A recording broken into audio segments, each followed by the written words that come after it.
Hey YouTube, it's Evelyn. So, today I'm going to do a video about my right nostril piercing, and I'm going to leave two questions out, which is just what is this piercing and where do you get it pierced on your body?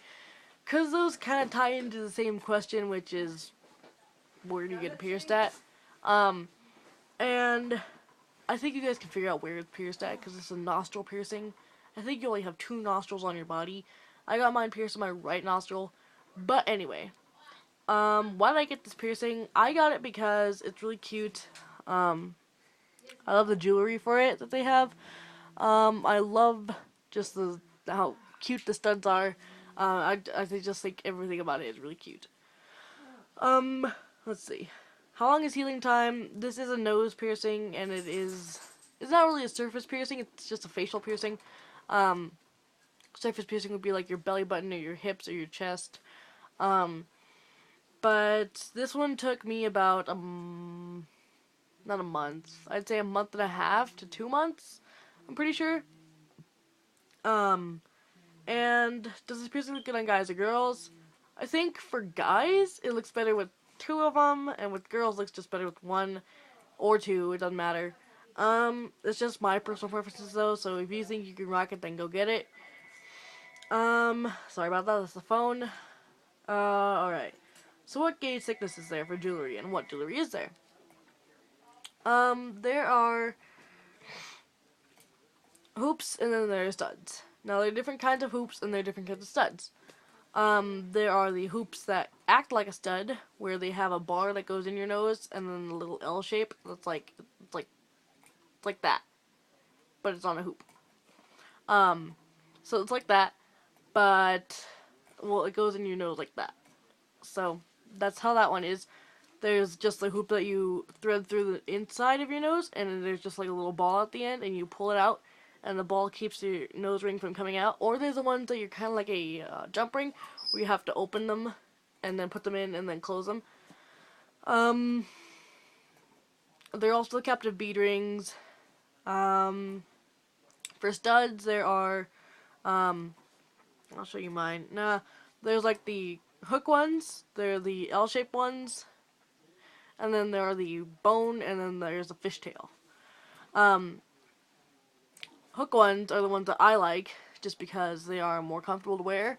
You do have to twist them around more often, I find that at least, to get them comfortable, but they will never fall out of your nose. Like, it's very rare. Like, if you're washing your face, like, really hard, then maybe they'll fall out, but I doubt it will. Because nobody wants to wash their face really hard. The L-shaped ones, which are the ones that go in like this, those tend to fall out a little bit more just because they're not a hook and there's not enough, or there's not a lot of, metal to, wrap around inside your nose. So it's just an L shape, but those tend to be more comfortable because there's less metal.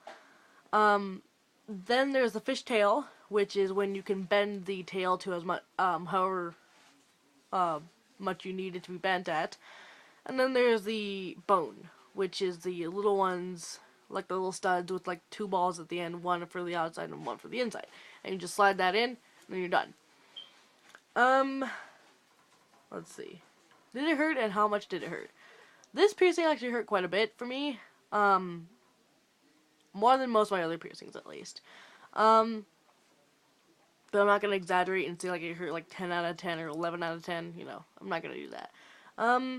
The piercing itself, like shoving the needle through, because I got it done professionally, the guy who shoved the needle through, it wasn't that painful. It was just twisting the jewelry in, because he gave me a hook, piece of jewelry, a piece of hook jewelry.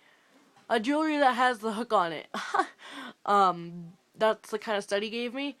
And, so it just was a little painful to twist the jewelry in and then get it straight. For me, one issue I had was that I would always have to like put my finger in my nose and then hold the stud right there and then twist it around. Twist the inside around, because it would always, like, the hook would always come to the point like right at the edge of my nostril. And it really bugged me. And I didn't like that. So I'd always have to look like I'm picking my nose. But then I tried the studs or the bone ones, and I didn't like those ones. So then I tried the L's. I didn't really like those ones. They were more comfortable, but I had to twist them around more often. Which those weren't too bad to twist around. I mean, it wasn't as bad as the hook, so you could just take the stud and then twist it around like this. But I just found that the hooks are more comfortable for me. What gauge thickness is there? Forgot to mention this. Alright, so thickness, there is usually, do I have anything thick enough? No, I do not. Oh well. They usually run from 22 to 18 gauge, just like a normal ear piercing. So yeah, they usually run from there, or run from those sizes. Ow. Alright. But a 22 gauge is the thinnest you can go. It's like sewing needle thin.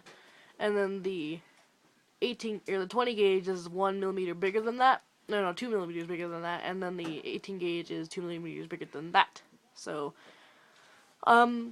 it does seem pretty big, but it's not really. I mean, if you compare it to like a tongue ring, which is pretty thick, it's a 14 gauge, that's not that big.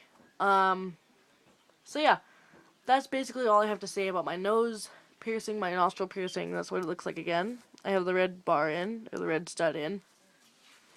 If I had any more hoops, I would have shown you, but I don't. So I'm gonna try to buy some soon. So yeah. And that's about all I have to say, so make sure to like, comment, subscribe. Follow me on Instagram, and I'll see you guys in my next video. Bye.